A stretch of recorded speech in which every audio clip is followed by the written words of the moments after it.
আসসালামু আলাইকুম। আমি আজকের ভিডিওতে আপনাদেরকে দেখাবো ডাইমেনশন টুল ব্যবহার করে আমরা একটি জমির বাহু নির্ণয় করতে পারবো। একটা জমির একটা পাশে কতটুকু পরিমাণ দৈর্ঘ্য আছে, কতটুকু পরিমাণ লম্বা বাহু আছে, ওইটা আমরা সহজে দেখতে পারবো।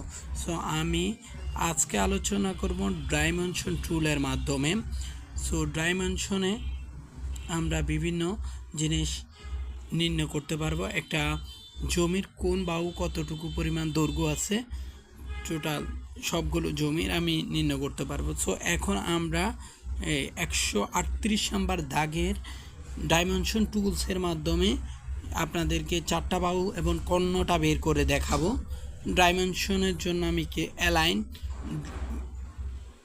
ডাইমেনশন ব্যবহার করতেছি। সো আমি প্রথমে 138 নাম্বার বাহুর জমির মধ্যখান আইল বরাবর সিলেক্ট করে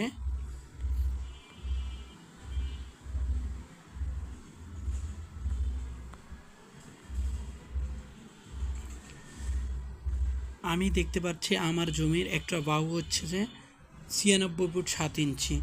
ডাইমেনশন যদি আমি এখানে ইউজ করি, আমার এইখানে সবুজ কালার, আমি যদি এখানে মধ্যখানে ক্লিক করি লাল দাগ হবে, এটা আমি কি করতে পারি, একটু উপর দিয়ে উঠে রাখতে পারি। সো একটা বাহুর আমার দৈর্ঘ্য নির্ণয় করা শেষ। আবার হচ্ছে যে অ্যালাইন ডাইমেনশনের মাধ্যমে আমি কি করব, আরেক বাহু দৈর্ঘ্য নির্ণয় করব। সো আমার হচ্ছে যে এই পাশে আমার জমির দৈর্ঘ্য হচ্ছে যে 106 ফুট 7 ইঞ্চি। আমি ইচ্ছা করলে এটা ডাইমেনশনও ব্যবহার করতে পারি। ডাইমেনশন যদি আমি দিই, একটু সুন্দর করে একটু সামনের দিকে দিই, তাহলে একটা দেখতে সুন্দর লাগবে। সো আমার ডাইমেনশন করা শেষ। এবার হচ্ছে যে এই বাহুটা অ্যালাইন ডাইমেনশন ইউজ করব। অ্যালাইন ডাইমেনশন ইউজ করে আরেক বাহু নির্ণয় করব। এই পাশে আমার বাহুর দৈর্ঘ্য হচ্ছে যে 101 ফুট 4 ইঞ্চি। এই পাশেরটা আমি দেখলে আমার হচ্ছে যে 102 ফুট 6 ইঞ্চি।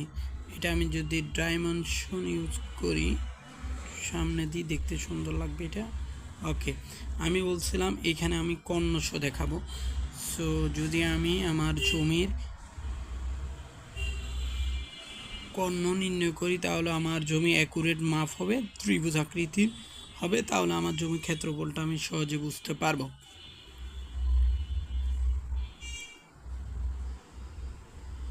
এটা হচ্ছে যে আমার 138 নাম্বার জমির চারটা বাহুর ক্ষেত্রফল। আমি যদি আবার যদি এই পাশের কর্ণটাও যদি আপনাদেরকে দেখাই, অ্যালাইন ডাইমেনশনের মাধ্যমে এই কর্ণটাও যদি আমি ফিক্স করি, তাহলে এখান দিয়ে আমার জমিটা আরও অ্যাকুরেটলিভাবে দেখা যাবে। এটাকে আমি একটু উপর দিয়ে দিই, তাহলে বুঝতে সুবিধা। ওকে, তাহলে আমি আমার জমির চারটা বাহু 2 কর্ণ অলরেডি আমি আপনাদেরকে